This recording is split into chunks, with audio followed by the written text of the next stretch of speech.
I look a little white. Do I look white in here? I don't know what I'm doing with these camera settings. Hey guys, the mic is getting swallowed in my shirt. Maybe I should put it up higher. Is that too high? It's too noticeable. Now it looks like I'm wearing something weird. Maybe that's okay. Whew, I just love Marantas. Oh my goodness, I want so many more.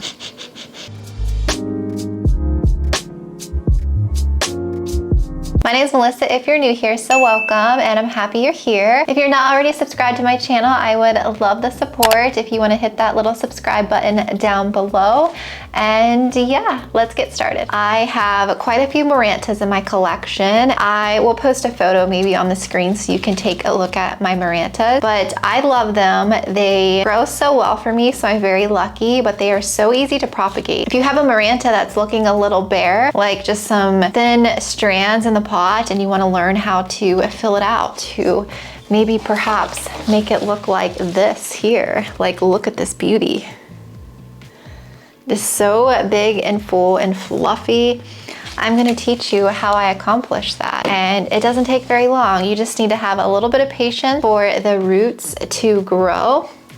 And once you get some nice looking water roots, you can pop them back into the pot, and I'll show you how to keep them from drying up as well, and some tips and tricks that I do with mine. All right, Marantas are some of my favorite plants. This is just one in my collection. This is Maranta Leuconeura Kerchoveana. I don't know how to say it, but it's the rabbit tracks Maranta because the leaves kind of look like a rabbit track, I guess, the pattern on it.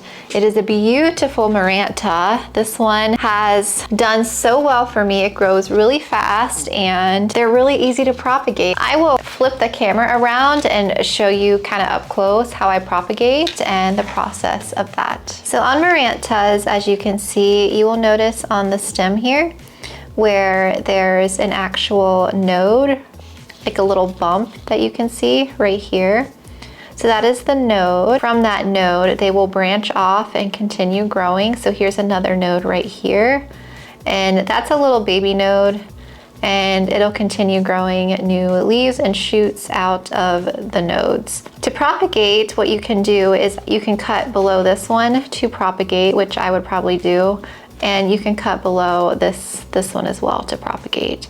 So any of the strands on your plant that you want to cut, so some of the longer strands here to propagate, I would probably cut just this chunk here off. You could cut here below that node right here and propagate if you would like, or you can cut here, but I would probably cut here. And once you cut, the plant will continue growing from that previous node. It'll do a new shoot. I will propagate and cut this and show you. I'm going to cut right here below that node on this stem. Just make a cut just like that. So you can cut right below here to propagate both of these individually, which I actually might do that. Right there. So I have one piece here that has a node, and I have a piece here with a node. Inside the pot, you'll notice I can fill in quite a bit. There's some sparse areas there, and it kind of gets thin and straggly, and we'll lose some bottom leaves along the way. And they'll grow new shoots out of the soil as well. This one here is a propagation I recently added in. You can kind of see that new little leaf that just formed right there. And I have propagated, I have added several into this one. This one in front here is actually a new one as well. You can see here, I added that one in and it's actually growing. So these are ones that I have done already, and I'm going to take some more cuttings off another Maranta and I will show you. All right, so this is my lemon lime Maranta. It has been really sad since moving. It has given me a lot of yellow leaves, and here's some more that are still yellowing. It just has not been happy with the transition to this new environment. So I have been propagating and adding in quite a bit on this one because I want him to be full and bushy again. So several of these stems in here I have added back in and propagated. So let's take another cutting. So this one is kind of just staring at me. So what we'll do, there's a node here on this top leaf. There's a little node that you can cut right below. There's a node here, so you could cut below right here. And there's a node here, so you can cut below. So you can take one cutting another cutting or a third cutting if you want. Depends on how many cuttings you want to take. So I think for this guy, since this is a little bare, I'm gonna go ahead and cut here on that one, just like that. And I'm actually gonna cut this again. I'm gonna cut right there. So we have another cutting and one more. So you have several cuttings here. So I think that's all that I'm going to take for the purpose of this video. And then let's pot them up into some water. So you take any vessel that you want to propagate. It can be a glass jar, plastic, any kind of propagation vessel that you have, any kind of recycled food container, anything will work. What you want to do is take your cuttings and then just stick them down into some water just to cover up the node. And here is another one. So just like that, they're all kind of buried in the water. I might actually add just a little bit of water on top. And you should have roots pretty fast. I would say within 2 to 3 weeks, you should have a good amount of roots. And you don't have to stick these in bright light. You can stick them under a grow light. You can stick them a couple feet back from a window. I find that these root even in some low light conditions. You can stick them on a shelf or anywhere that you really honestly want to put them. I find that they root pretty easily. And so these I have done already, and I will show you what some of the roots look like on these ones. These may not all be rooted because I took some cuttings not too long ago. So let's take some of these out. So here we have just a baby root on that one. So I'm gonna let him root longer. I think this might be the one that okay, so we got quite a bit of root on some of these. So this one here, my red Maranta, you can see there's a decent amount of roots. I wait till I have like a few inches, so I would go ahead and pot these up at this point for that one. And this lemon lime here, it has got quite a bit of roots out of that node. So this one is definitely ready to be potted up. And it looks like these other ones really haven't rooted that much yet. So I'm gonna leave these in water. And let's see, it looks like these are the ones that I did not too long ago because the roots really haven't done too much yet. So I'll probably leave these in some water a little bit longer. I think I took these like not even a week ago. So that's the amount of roots that I've gotten in that short amount of time.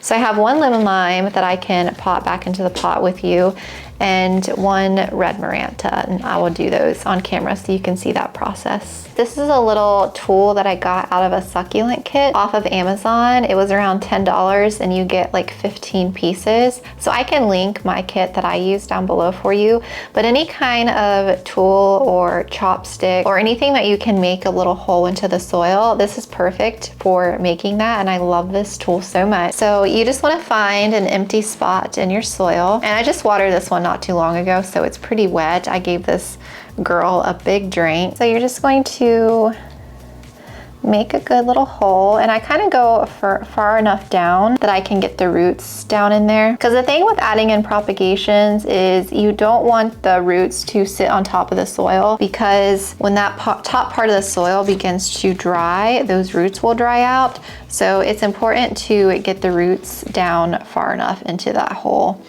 So with that hole that we made, I'm just going to stick this guy down in there as far as I can get them without squishing them too much.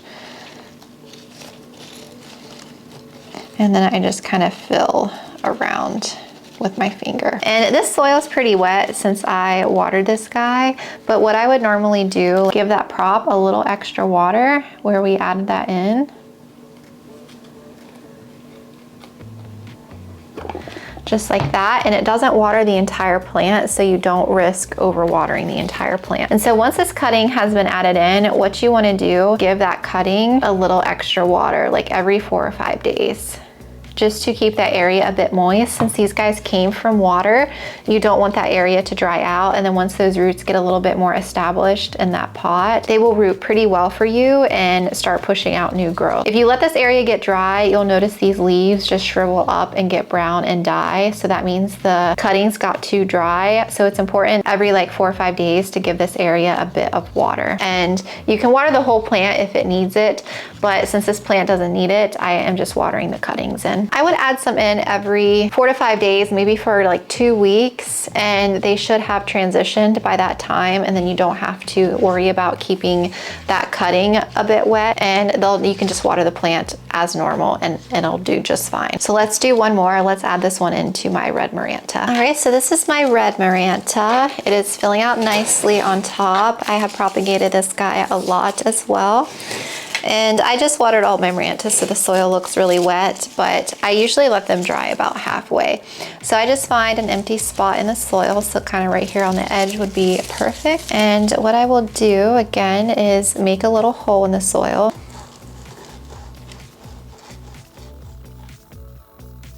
And then just take your cutting and push it down into that hole, and then just fill it around. And then you can give it a little extra water.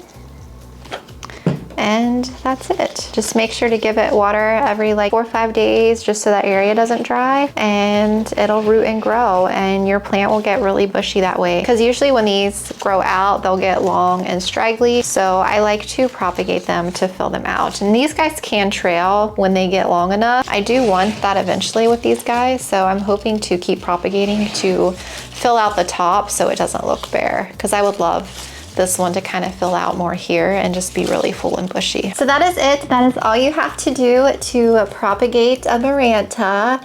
And I adore these plants so much. Hey guys, I have to refilm this outro again for the second video because this mic accidentally flipped to the underside of my shirt and the sound was all muffled for my outro. So I have no idea what I was saying for my outro. But I really hope you enjoyed the video and you learned how to propagate a Maranta. I find them really easy to propagate. Once they kind of establish themselves in the soil, they will grow and root pretty well for you. If you thought this video was helpful, give this a thumbs up, and if you want to see a Maranta care tips video, let me know in the comments below and I'll be happy to do one for you. Thank you guys again so much for watching. I really appreciate it, and I'll chat with you guys later.